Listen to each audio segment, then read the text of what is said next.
Good morning, everyone. I hope you can hear me. Thank you for coming to our Neapolitan session. We're really excited to be talking about this topic. My name is Jane Marks. I'm with Wolters Kluwer, and I'm just introducing our panel of speakers today. The idea for this session came out of a discussion I had at the Fiesole meeting back in the summer, which is the sort of European equivalent of Charleston, although much, much smaller. And we were talking with librarians and talking about how everybody sees all parts of the scholarly communication process now being impacted by, I would say, everything from poor behavior, maybe questionable behavior, to just outright fraud from lots of different players in lots of different places. And at some point, I think we have to get together as a community and preserve the integrity of scholarly communication and figure out how we're going to tackle some of these poor behaviors. But before we do that, I think we have to really understand what the breadth of what we're dealing with across the whole continuum. So I am delighted to introduce my panel today. And we've sort of broken the topic up into talking about the content and the authors, and we have Jenny Lunn from the American Geophysical Union talking to us from their perspective and what she sees in terms of managing editorial content. Then Duncan McRae, colleague of mine at Wolters Kluwer, is going to talk about what we see in terms of the peer review process and what we have to look out for there. And we're delighted to have Barbara Epstein from the University of Pittsburgh to talk about the library perspective of how she helps researchers in her institution navigate this increasingly difficult landscape. So thank you for joining us today. We hope it's going to be a lively discussion at the end. And without further ado, I will hand over to Jenny.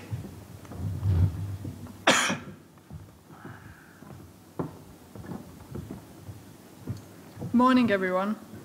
So I'm here as the representative of the kind of scientific associations and societies. And before delving fully into talking about publications, I just want to talk generally about ethics, because scientific integrity and ethical conduct... Oops, we lost it. Yeah. The guys at the back are responsible. Okay, keep going. And it's disappeared. Is it on Just, again? it's on. Just on? keep... Yeah. There's a man at the back fiddling with a switch. Do you want one of these? Oh. Are we back on Okay. again? No. Trying again? Are we on there? Hello? Are you trying to sing? How do you turn this on? Trying again? Do you want to try one of these? Here, use this one. There we go. All right. Okay.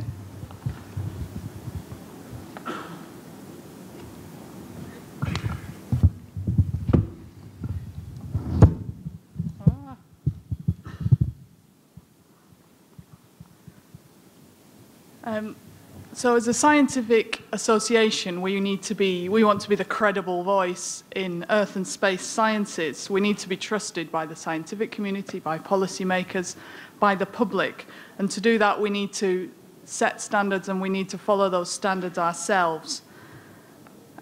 We introduced a scientific integrity and professional ethics policy back in 2011, which covers the behaviours of our members, our operations, our scientific meetings, our publications, and so on. That's just been updated very recently in 2017 with introducing a new section on harassment, which has become a big issue. Harassment and bullying in the sciences have come to prominence. In fact, we published an article about harassment specifically in astronomy and planetary sciences, and particularly how women and women of colour face bullying and harassment in the workplace. We've got a Safe AGU programme, which is a place for people to report harassment and get support. The book on the bottom right just came out last week, edited by one of our members, and so on and so forth. So I want to make the point before going on to publications to say that as a scientific association, scientific integrity and professional ethics is really critical. It's spanning across all our operations and what we do. But we are a publisher as well as an association. And just to give you some context, we've got 20 journals across the breadth of earth, space, and environmental sciences. So for an association publisher, we're pretty large. So the title of the session today refers to questionable practices. And Jane already alluded really to the breadth that comes under that umbrella, from an author not quite following the guidelines to outright deliberate fraud. So there's really a lot comes under that banner. Fortunately, at AGU, we've not really suffered from any fraudulent submissions per se, but we do have plenty of incidents of author ignorance, author bad practice, author complaints, and so on. So as a scientific organisation, what's our role in mitigating against these questionable practices and dealing with them when they arise? Of course, before the manuscripts even get to the stage of being submitted, we've got plenty of guidelines for authors. We've got so many resources on our website linked to from our manuscript submission system. We review these regularly, we update them, we try to make sure they're linked to and visible from the right place. We really do try our best to make sure the authors have got all the resources and guidance that they need. Once the manuscript is submitted, of course, we've got a standard set of procedures for checking all the different aspects, the authorship, the content, the references, the data, and so on. Obviously, the main purpose of that is to maintain standards, but that's the stage at which these questionable practices are identified. And once that questionable practice is identified, our role is to try and resolve it. If there's a complaint or a dispute, our role as an association is to mediate. But I have to say that one of our greatest assets as a scientific association in mitigating against these questionable practices is our own community and their self-policing of their own community. That's of great value to us. So what are some of the red flags that come up for us? What are these questionable practices in terms of this incoming content from authors? Adding an author to a paper is usually understandable, but removing an author from a paper is always a red flag. If someone requests this, we'll not just accept it and remove the name. We will always investigate the reason. Our publications staff will ask the parties involved for the reasons, they'll investigate, and there has to be a very good reason for them to remove it. If it gets very messy, the authors may have to, we ask them to withdraw the paper, sort out their problems, have a fight, and then come back to us when it's all solved. Of course, we run plagiarism checks on all new submissions and resubmitted papers as well. Our red flag is 15% match overall and a 5% match on from any single source. Our editorial assistants will manually check anything crossing those thresholds. They'll look for the causes of the high score, and they'll leave notes for the editor when the editor comes to review the paper, and it's at the editor's discretion how to deal with those. And a data statement is mandatory for submission to all AGU journals. So our editorial staff will check the incoming submissions for that statement. We will not accept the statement data available by contacting corresponding author. We're cracking down on that. We're not accepting it. People need to have their data in a publicly accessible place. So the red flag is someone who refuses to share their data. There has to be an incredibly good reason to do so, and that's something we're really cracking down on at the moment. So when these questionable practices, these red flags arise, what do we do? Well, our role as a scientific association has to be just as a mediator. We're not judge, jury, or executioner. So we've got some limitations as to our abilities. But our starting point is always to assume an honest mistake. We have to spend some time working out what type of issue this is, how big, how serious is it? Is it just someone not quite following the rules? Is it a complaint? Is it just someone angry, one of the regular people who writes in and just gets angry? Or is it a serious accusation of malpractice? We can do research based on the information we have in our system, from the internet, from people who might know the parties involved. We do our best to find out as much as we can. If there's two sides to it, we try and get both sides of the argument. We have to be fair and impartial. So having assessed the situation, gathered evidence, we can then direct it to who can resolve it. And I have to say that about 90% of our red flags are handled internally, either by our editorial staff or by the editors of the journals themselves. So the vast majority can be handled quite easily. But in those other cases that are more complex, we can escalate within the organization to the Vice President for Publications. We've also got a new Vice President for Ethics. We've got an Ethics Committee. And in the cases of the most serious misconduct, that's not our responsibility, and we have to transfer to the author's institution, who have the authority to investigate more serious problems. So in the majority of cases, most of those questionable practices are caused by author ignorance of guidelines and of procedures, despite all our best efforts to give them all the resources and guidelines that they need. So it just reinforces that we need to keep on educating authors before we can discipline them.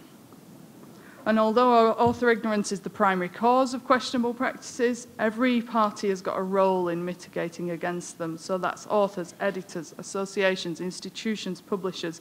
Everyone is actually responsible. We've got many years of dealing with these things, but every situation is nuanced. And these standard ways of dealing with the problems do help, but every situation does have to be handled on an individual basis.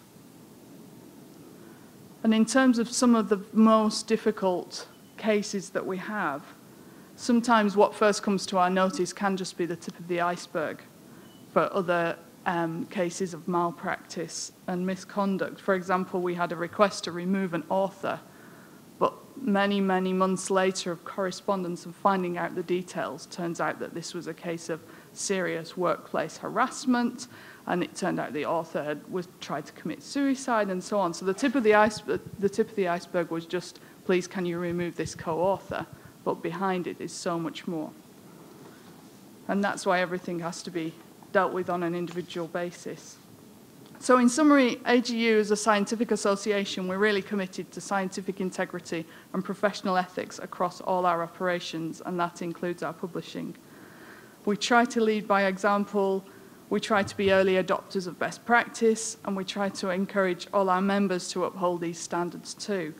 I'm not saying we're perfect and free of problems, but I think these are some of the roles that a scientific association has in this process of the publishing cycle. That's it from me. Thanks, Jenny. Good morning. Okay. I have limited time, so I'm just going to jump right in. In 2014 and early 2015, there were hundreds and hundreds of retractions from a number of large publishers under what we sort of collectively referred to at the time as the peer review scam. And when we investigated these, what we found was that authors were being asked to suggest reviewers during the review process, which was somewhat standard across a number of journals. And the peer reviewers they were suggesting may have been real names, but faulty email addresses. And the end result was that people were able to essentially review their own manuscript. Now, as frightening as that may sound, that was not actually our main takeaway from these incidents. The main takeaway was actually we discovered that this was not the work of individual authors, but primarily it was the work of companies and businesses for whom academic misconduct was essentially their business. What authors were doing was they were being approached by companies who were saying, we can help you get published, we can improve your manuscript, and the authors would basically hand over the manuscript to a third party. The third party would then exploit various loopholes in the system in order to gain some sort of advantage so they could back up the guarantees that they had made to the author, who was essentially their customer. Fake peer reviewers was one of them. We also had selling of authorship occurring in which one of the third parties would be able to move a manuscript to a certain place in the peer review process and then offer authorship on that paper outside. Now, as Jenny mentioned, that would be a red flag for most journals in the sense of an authorship change during the peer review process used to be extremely rare, or at least the request was rare. now it's fairly commonplace. One journal that I oversee a couple of years ago had a manuscript submitted.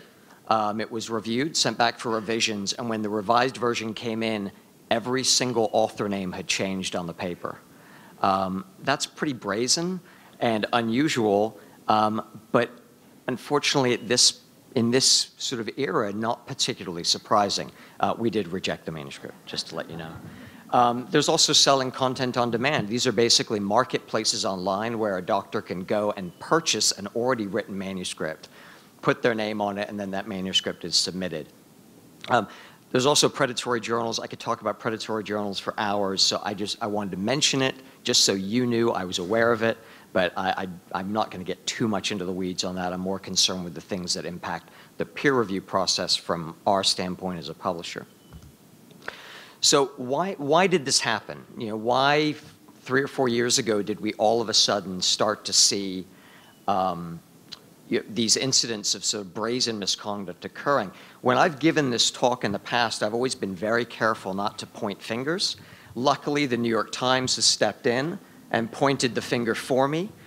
This is actually an article written about 3 weeks ago that appeared talking about the fraud scandals and their relationship to China's desire to be a research superpower. And I would say that anecdotally, this is certainly the cause for most of the journals that I oversee. You know, we essentially have journals that are being overwhelmed with submissions from China over the past, say, 4 to 5 years. The incentives, what has happened here is that the Chinese institutions essentially incentivize publication in a very direct way that Western institutions had not. So in the past, it was, you know, publish or perish, but it was part of sort of a tenure track.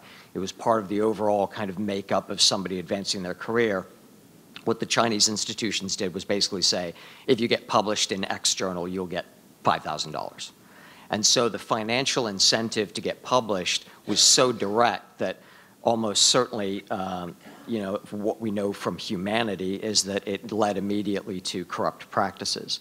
They also emphasize impact factor to a degree that we had never really seen before. I mean, obviously, impact factor has been an important metric for a long time to journals, but we had never seen it to the degree where submitting to a high-impact journal took precedence over submitting to the appropriate journal.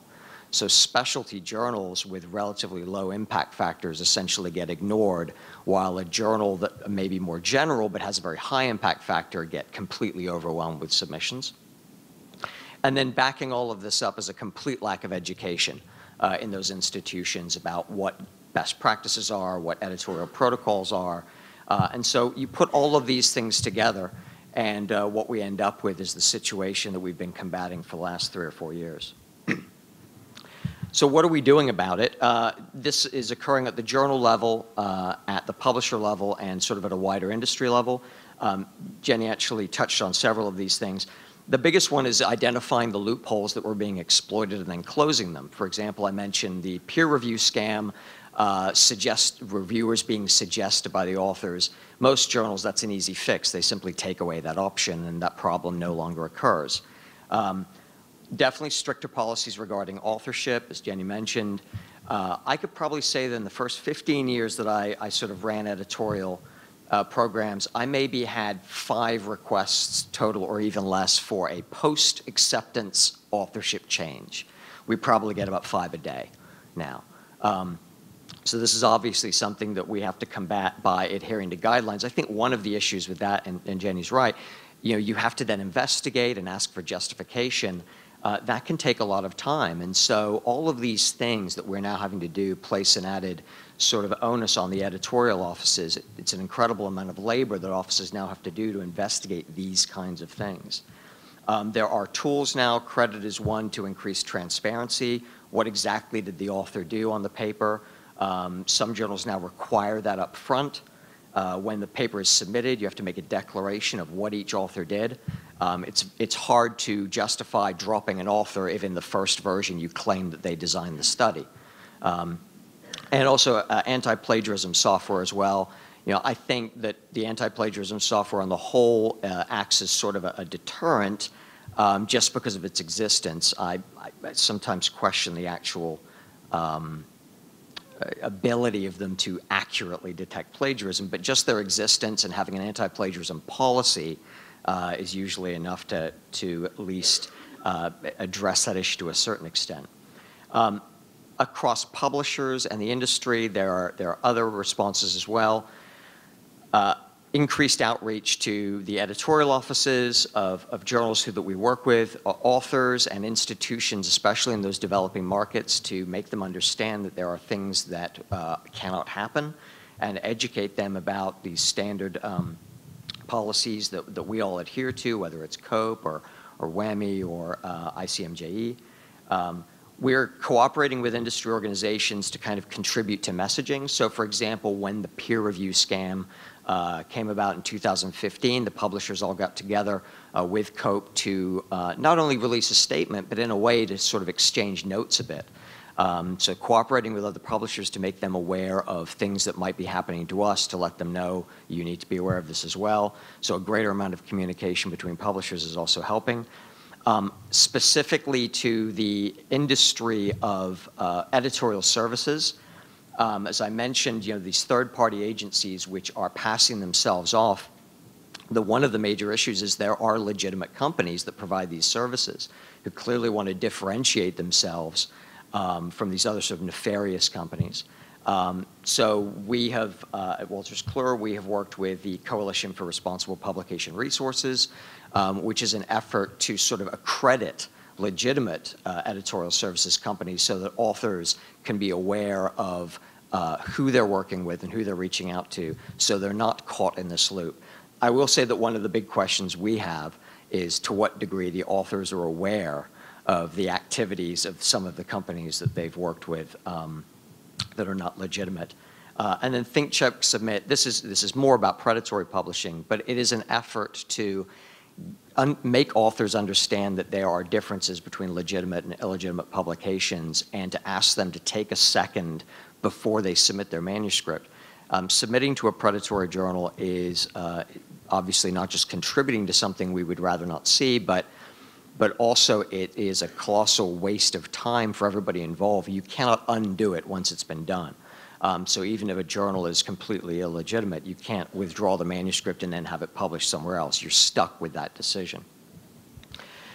We have actually seen China take some action. They released this 5 Don't policy, which is meant to address some of the major issues that they had obviously seen happening, and pressure was being brought upon them. So many of these commandments address some of the things that I've mentioned. Probably the second one is the most important, but in a way one of the most problematic, because there are legitimate third-party companies who we work with and we want to help authors. So we don't necessarily want to completely eliminate the idea that authors can seek help with their submissions, but at the same time we have to be very careful about where exactly they are submitting their papers or what help they're seeking out and from whom. So in summary, misconduct, we definitely used to think of this as the rogue author, plagiarizing work or falsifying data or making a claim that wasn't true. That is certainly no longer the case. We understand now that we are battling organizations who have a huge financial incentive to try and perpetrate fraud, and that there is a response, and that response is at almost every level, from the journal all the way through to government agencies now. And so, this is something that we are continuously combating. We see it every day on sort of the front line, but certainly something that we have a plan to address. I have a question slide, but clearly that's not correct. There you go.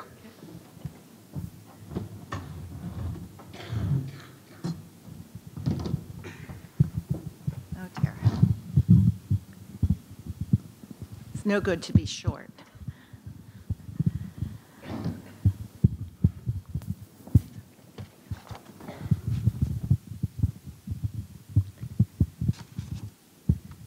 All right, I'm going to have to hold this. Yeah.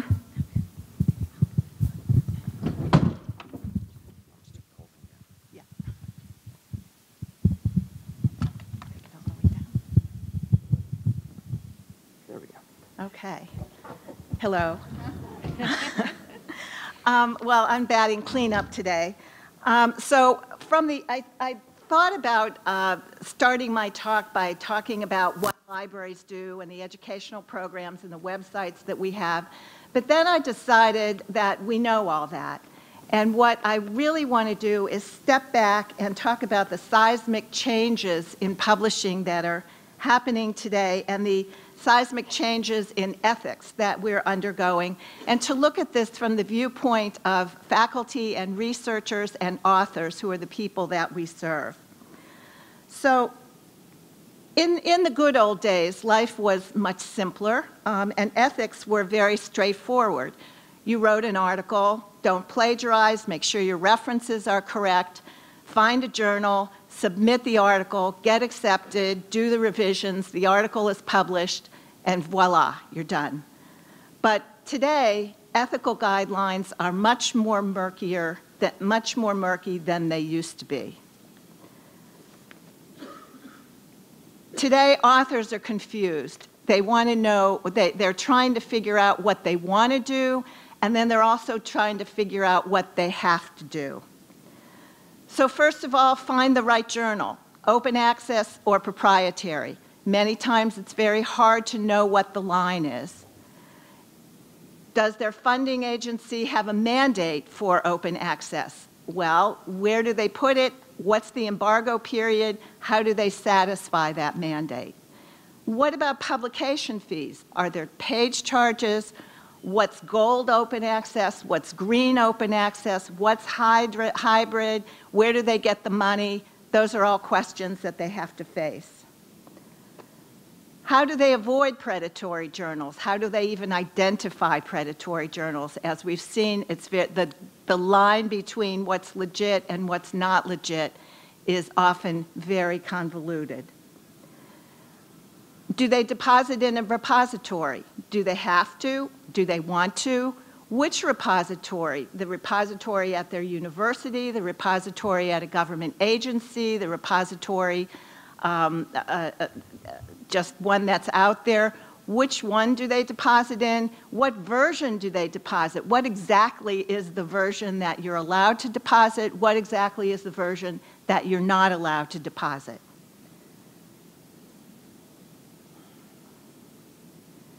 And then how do you decipher publisher copyright agreements?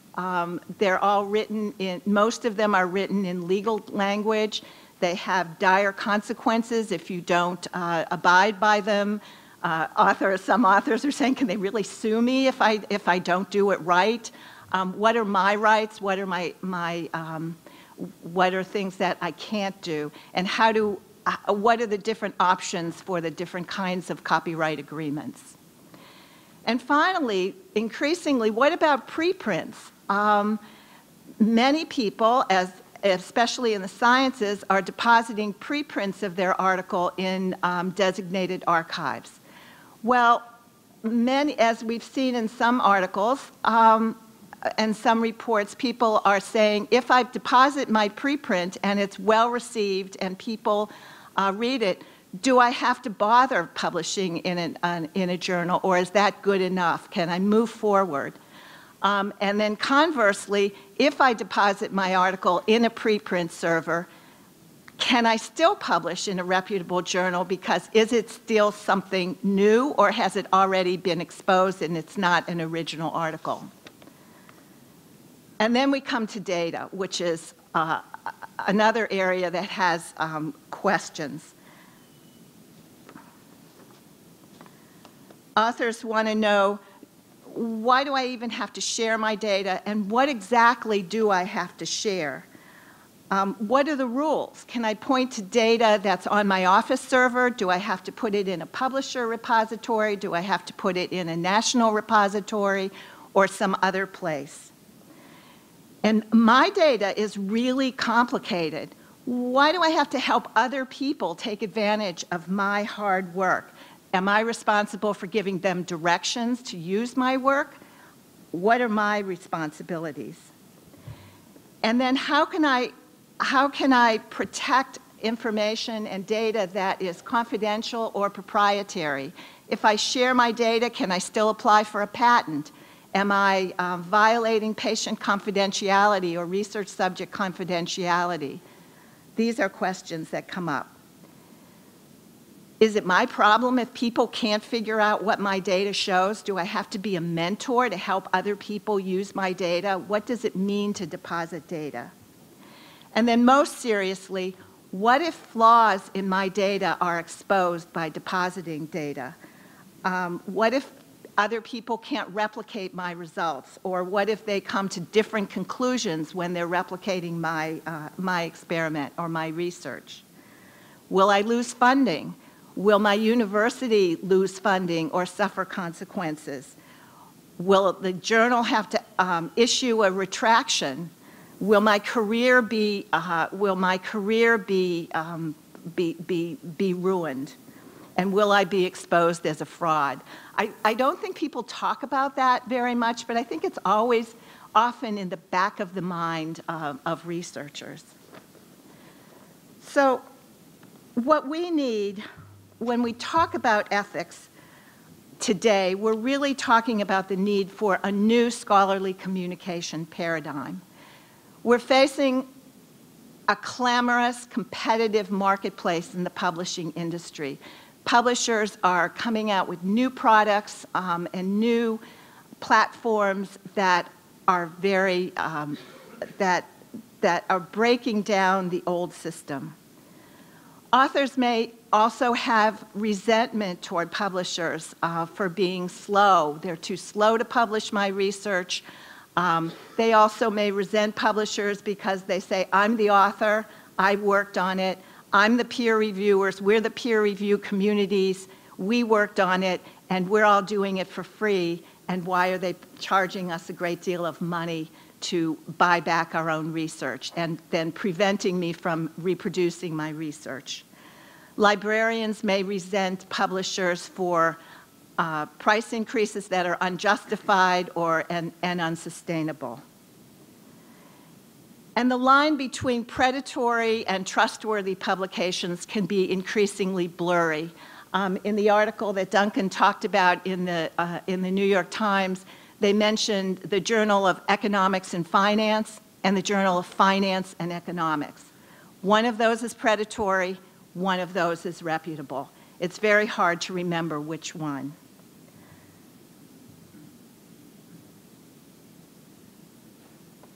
And also, even increasingly, we see the National Library of Medicine is facing problems because predatory journals are finding their way into PubMed Central because people who have had research funding from NIH are publishing, maybe publishing in predatory journals, and those then depositing their work in PubMed Central. And very few people understand the difference between PubMed, which only indexes legitimate journals, and PubMed Central that accepts deposits. And we all, as librarians, have to admit that sometimes access, or maybe even often, access to our resources can be convoluted, it can be slow, no matter how much we try. And so users want to find their own way to information. Funding agencies have varying rules. NIH, NSF, the Wellcome Trust, the Howard Hughes Trust, and other agencies all have slightly different rules on what needs to be deposited, what are acceptable embargo periods, and authors are confused about how to satisfy those. And both Jenny and Duncan have talked about education, and we all agree that education is important. As librarians, we offer workshops, we produce websites, but education only reaches those who are willing to listen and seek out the information. Many authors, they just want to publish. They want to get their work out there, publish it, move on, and they want to be experts in their own discipline. They don't necessarily want to be experts in scholarly communication or ethics, fortunately or unfortunately. And finally, users are out of the corral. They are finding information wherever they can find it. If the library is slow, if articles are behind a paywall. They're looking for ways to find information. Some of those ways are through unscrupulous or illegal servers that I won't mention here, but we know what they are. And some of them are also increasingly, we see perfectly legal services like Open Access Button and Unpaywall that are searching repositories, and it's one-stop shopping to find free legal articles that are delivered to the requester. And then in the case of Open Access Button, if they can't find a free legal copy, they will send an email to the author automatically to request that article. So our users are finding ways to get information. And in conclusion, the scholarly communication river will continue flowing downhill. People will find what they need, authors will publish, and they will flow around the barriers in their way, whatever those barriers are perceived. And libraries and publishers can't necessarily stop it. So together we have common interests in finding better ways to address scholarly communication and better ways to adjust to the new environment in which we find ourselves.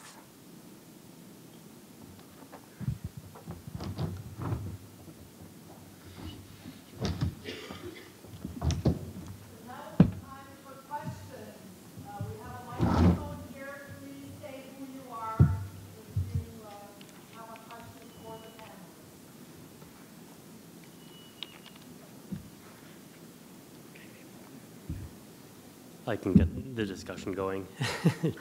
Don Samulak, Editage. We're one of the ethical author services providers, but I'm also the person who spearheaded the CRPR initiative, Coalition for Responsible Publication Resources.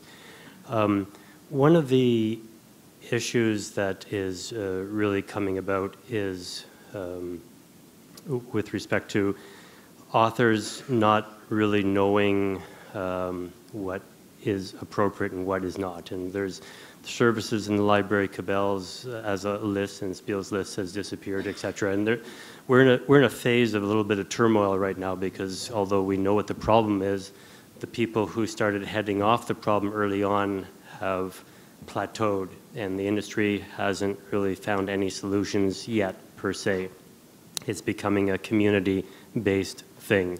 And so it's very important for the library scholarship community to be aware that there is this period that we're in right now where we're really trying to redefine how we approach this. And I really like the analogy here of the fact that the water flowing downhill is going to find a way because we're seriously facing a threat to the integrity of the scholarly literature.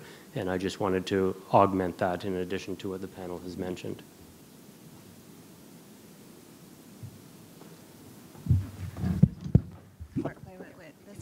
This one? Okay. Thanks, Don. I just want to follow up on that as well. You know, obviously there were lists, Spiel's list and Cabell's list has now been released, and these, you know, attempt to sort of define journals into categories of legitimate and not legitimate, in an attempt to educate authors and help them. You know, overall, I personally think those can be valuable, but we also do have concerns about the criteria that are used occasionally. It's very important for us to make distinctions, and this is as somebody who works with developing the journals from developing markets, new launch journals that handle, you know, sort of very specific, say, geographic regions, is that there is a distinction between a predatory journal and a newly launched legitimate journal that may do things that predatory journals do, but are not necessarily in and of themselves predatory.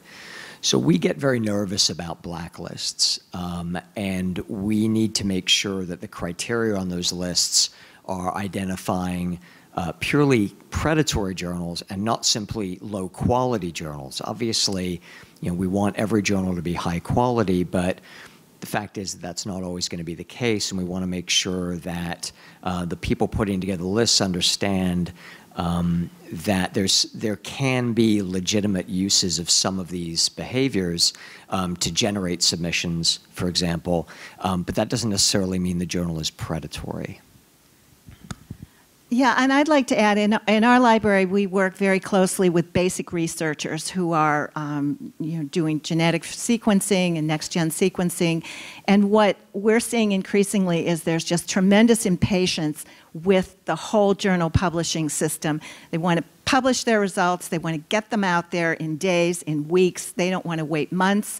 They put it up on a preprint server. They get impact, and they move on. And so that's another area where the traditional scholarly publishing paradigm is just breaking down. Hi, so I'm Maggie Ansell from the University of Florida Health Science Center Libraries. I am the nursing librarian, and so I love my nurses, but they can't tell a predatory journal to save their life. But one of the things that I think makes this very challenging, and when you guys referred to how blurry things are getting, is the fact that what counts as like predatory and what counts as quality, what counts as fraudulent practices versus no, this is just how it's done, is that it's very discipline specific. That what's okay in the to a physics professor is not okay in the biomedical sciences, and that there are very differing standards. And so sometimes it's hard for organizations like COPE to really come up with specific policies because, well, it depends on the journal, it depends on the science. So could you speak, any of you, this is for everyone, speak to how to sort of work around the fact that different disciplines have different sort of ethics and different habitual practices regarding the dissemination of their research? Yeah. I have all the anecdotes. No, it's absolutely true. And it's not just, sometimes it's from a technical standpoint. A physics journal is going to have a very different attitude towards data sharing than a medical journal that's having to deal also with de-identifying data and so on and so forth. I think the organizations such as COPE that you mentioned, they do sort of yeoman's work to try and come up with fairly general principles that will apply to everybody. But you're right. I mean, there are definitely differences in specialty in more ways than just simply the ethics as well. I luckily work primarily with medical titles. But I'll give you a perfect example of this is a plastic surgery journal is going to have a very different attitude towards figures that show facial features than a journal that does hand and bone surgery. So, yeah, I mean, it's something that we deal with on every level, not just ethics as well. The only thing I would have to add to that is there's increasingly, we all know about impact factors and that they measure journals, but increasingly there's people want metrics about their individual article. So I haven't studied this, but are there articles with very positive metrics in journals that may even be predatory or very low or very poor impact factor? So there's a distinction between article metrics and journal metrics. Bob Holly, Professor Emeritus, Wayne State University. I should have looked at your credentials because I'm mildly disappointed, because I think the real title of your talk should be Publication Ethics in STEM. Do you have any sense whether the same things you said today also apply in the social sciences and the humanities? So I'll take that one because I've worked across multiple disciplines and I've worked in the social sciences as well. Yes. I think anywhere there is the potential for somebody wanting to game the system, then I think it's possible. I think the pressure to publish and the incentives, certainly the financial incentives, are not quite the same in some of the social sciences. So I think the issues will be different. But I think it behoves all of us, I think, across all disciplines, to really understand how scholarly communication is being impacted in our own areas. Just a reminder, this session is being recorded and will be available to be viewed later. And on behalf of the organizing committee, I thank you for starting this conversation. Hopefully be one of many threads we continue in this area. Thank you.